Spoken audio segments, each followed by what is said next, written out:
ఒక ఆయన చెప్పాడు కర్ణాటక మంత్రి, మీరందరూ ఒంటిపూట భోజనం చేయండి, రెండో పూట టిఫిన్ చేయండి అంటాడు. ఇదేంది ఇది? ఆయన అలా చేయమని చెప్పాడు. ఫస్ట్ నువ్వు చేయి సార్, తర్వాత మా సమాధానం చెప్తూ, కానీ వేరే వాళ్ళకి ఒంటిపూట భోజనం చేయండి అని అది చెప్పడం అనేది ఎంతవరకు కరెక్ట్? ఎవరి సంపాదన కొద్దీ వాళ్ళు తింటారు, ఎవరి సంపాదన కొద్దీ వాళ్ళు ఖర్చు పెట్టే వాళ్ళు వాళ్ళ అవసరాలను బట్టి, వాళ్ళకి ఆసక్తిని బట్టి వాళ్ళు ఖర్చు పెట్టుకుంటారు. మోడీ గారు 10 కాన్వాయ్లు ఉంటే 2 కాన్వాలో 3 కాన్వాలో వెళ్తున్నారంట, ఏం పెట్రోల్ డీజిల్ తగ్గియాలా అని. సో ఏమంటారు దాని గురించి? దాని బదులు పర్యటన చేయకుండా ఉండొచ్చు కదా. పర్యటన చేయకుండా హ్యాపీగా ఇంట్లోనే ఉండండి. అసలు తిరగాల్సిన అవసరమే ఉంది. పూర్వకాలం రాజులంతా పరిపాలన చేయలేదా? అసలు నిజంగా కూడా ఒక మంత్రులకి ఫస్ట్ ముఖ్యమంత్రులందరూ వాళ్ళ ఆఫీస్ రూమ్ లోనే కూర్చోవాలి. వీళ్ళందరూ రోడ్ల వెంబడి ఎందుకు తిరుగుతున్నారు? ఫస్ట్ ఆ పర్యటనలు మానేసేయాలి. ఫస్ట్ అన్ని రాష్ట్రాల ముఖ్యమంత్రులు కూడా రోడ్ల వెంబడి ఎవరు తిరగద్దు, మీరందరూ మీ ఆఫీసులోనే ఉండండి. ఇల్లు టు ఆఫీసు, ఆఫీసు టు ఇల్లు. అందరు మినిస్టర్లు మొదట పనిచేయాలి. ఫస్ట్ మీరు బయట తిరగబట్టే కదా ఈ క్యాన్వాయ్ ఖర్చులు, పెట్రోల్ ఖర్చులు, డీజిల్ ఖర్చులు. అసలు మీరు ఆఫీస్కి వెళ్ళి ఆఫీస్ నుంచి ఇంటికి వెళ్తే ఖర్చులు ఉండవు కదా. ఫస్ట్ ఊరికే ఇక్కడి నుంచి అక్కడికి విమానంలో వెళ్ళటం, హెలికాప్టర్ ఎవడెళ్ళమన్నాడు? ఏదైనా అంతర్జాతీయ స్థాయి ఉంటే అప్పుడు పోండి, అంతేగాని సాధారణమైన వాడే అసలు వెళ్లాల్సిన అవసరం లేదు. హ్యాపీగా ప్రధానమంత్రి స్థాయి అందరు ముఖ్యమంత్రులు, మినిస్టర్లు కూడా మీరందరూ కూడా ఆఫీసుల్లోనే ఉండండి, బయట పర్యటన చేయకండి. ఏమైనా కావాలంటే ఆన్లైన్ చేసుకోండి, ఎందుకంటే మీరు ఇప్పుడు అంతా ఆన్లైన్ ఉన్నాయి కదా. ఇప్పుడు మీరు హైదరాబాద్ లో ఉన్నారు, ఎక్కడ మెదక్లో పని చేయాలి, ఇక్కడ ఆఫీస్ నుంచి మీరు కంప్యూటర్ ద్వారా మెదక్ కలెక్టర్ కి చేయొచ్చు, మెయిల్ చేస్తే అక్కడ ఉండేటువంటి లోకల్ స్టాఫ్ చేసుకుంటారు కదా. మరి మినిస్టర్లు ఎందుకు చేస్తున్నారు? చంద్రబాబు నాయుడు గారి పర్యటన మీరు తగ్గించేసారు. అన్ని మినిస్టర్లు, భారతదేశంలో ఉండే అన్ని రాష్ట్రాల చీఫ్ మినిస్టర్లు కూడా తన పర్యటనలు కూడా తగ్గించేసుకోవాలి, అసలు మానేయాలి.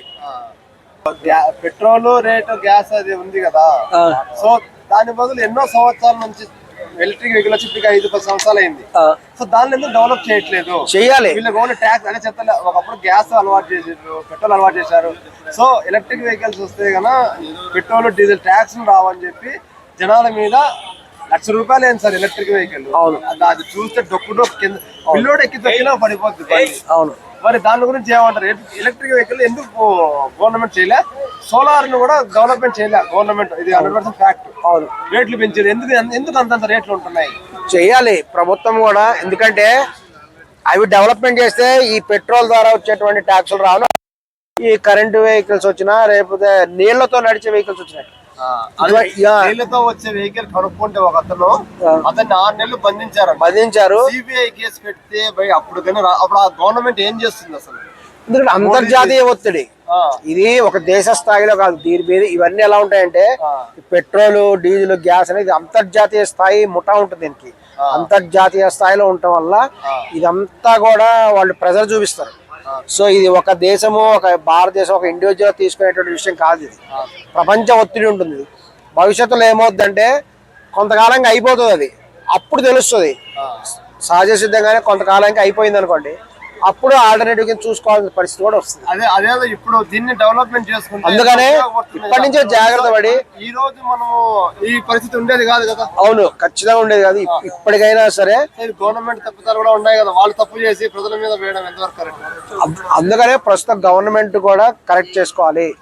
అన్ని రాష్ట్రాల ముఖ్యమంత్రులు పర్యటనలు మానేయాలి. అసలు వాళ్ళు కేవలము వాళ్ళు ఉండేటువంటి వాళ్ళ ఆఫీస్ రూమ్ లో నుంచి వాళ్ళు పరిపాలన చేయాలి. ఇప్పుడు కలెక్టర్ అనేటువంటి వాడు రోడ్ల వెంబడి తిరగకూడదు. ఆ విధానం ఇదివరకు ఉండేది. రాజులు అలాగే చేసేవాళ్ళు. రాజులేమో రోడ్ల వెంబడి తిరిగేవాళ్ళు. కావాలంటే సంవత్సరానికి ఒకసారి తిరగండి, అంతేగాని ప్రతిరోజు పర్యటనలో నిద్రలేవగానే ఆడిపోదాం, పర్యటన చేయాల్సిన అవసరం ఉంది అసలు. ఫస్ట్ అన్ని ముఖ్యమంత్రులు, అన్ని మినిస్టర్లు కూడా పర్యటనలు చేయడం బంద్ చేసేయాలి. ఇది ఫస్ట్ చేయాలి. తర్వాత ఏంటంటే పాత పద్ధతులు కొన్ని తీసుకుని మళ్ళీ కట్టెల పొయ్యి వాడేటువంటి విధానాన్ని డెవలప్ చేయాలి.